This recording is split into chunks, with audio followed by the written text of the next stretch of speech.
He wasn't supposed to be home that night. He had told me he'd be gone until Sunday, and I clung to that like a lifeline, foolishly convincing myself that I still had time. Time to figure out what the hell I was doing.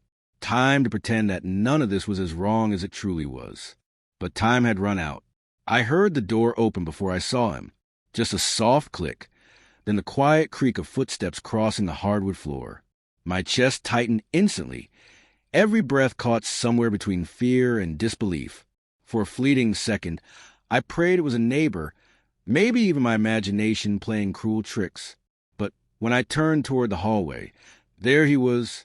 Daniel stood framed in the doorway, his travel bag still slung over one shoulder.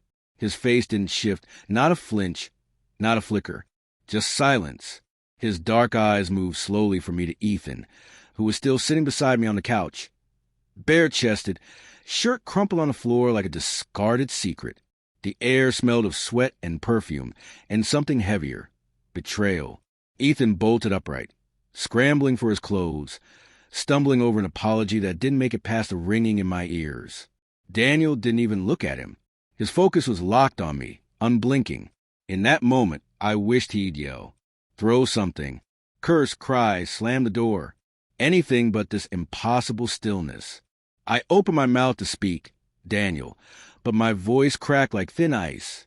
He lifted his hand slowly, a silent signal to stop. He lowered his bag to the floor with too much care, like even that simple act might shatter him. Ethan lingered awkwardly, halfway dressed, caught in limbo between shame and indecision. I should go, Ethan muttered, his voice small and useless. Daniel said nothing. No acknowledgement, no glance. After a long pause, Ethan grabbed his shoes and slipped past him, disappearing out the door like a ghost. And then it was just us. The apartment felt cavernous, too wide, too quiet. I tried to breathe, but it felt like pulling air through thorns. Daniel stayed where he was, unmoving. His eyes never left mine, but I couldn't read them. I expected fury. I would have welcomed it. Instead, what I saw in him terrified me more, an exhaustion so deep it looked like grief. When he finally spoke, his voice was calm, quiet, devastating. I came back early, he said, words careful and slow. I wanted to surprise you. I flinched. Daniel.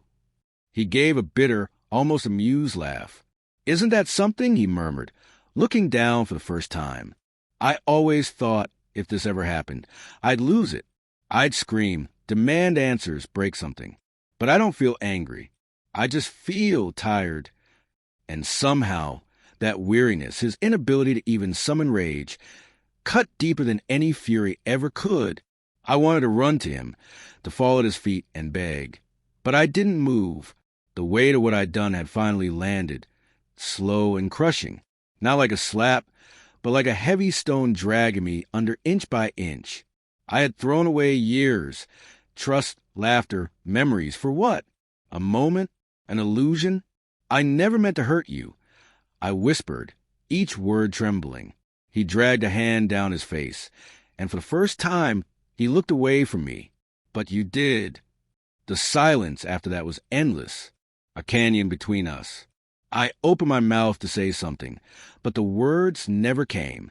And then, without warning, he crossed the room, his movements still measured, still careful. He went to the dresser, opened the top drawer, and pulled out a small velvet box. My breath caught. I'd seen it once, tucked behind his socks. I hadn't dared open it, but I'd imagined what was inside. I'd dreamed of that moment 100 times. He flipped the box open. The diamond caught the light just enough to glint, a cruel sparkle. His fingers shook faintly as he stared down at it. I was going to ask you this weekend, he said, quietly. I spent months planning it, trying to make it perfect. Tears blurred my vision until the ring became a shimmering blur. My throat burned. My ribs ached. Daniel, please. He closed the box softly, not with anger, but with finality, slipped it back into his pocket, and looked up at me for the last time. I hope he was worth it, he said, barely above a whisper. Then he turned and walked to the door. He didn't slam it. He didn't say another word. He just left. And he never came back. And that Not the betrayal, not the silence, not even the broken proposal. That is what truly broke me.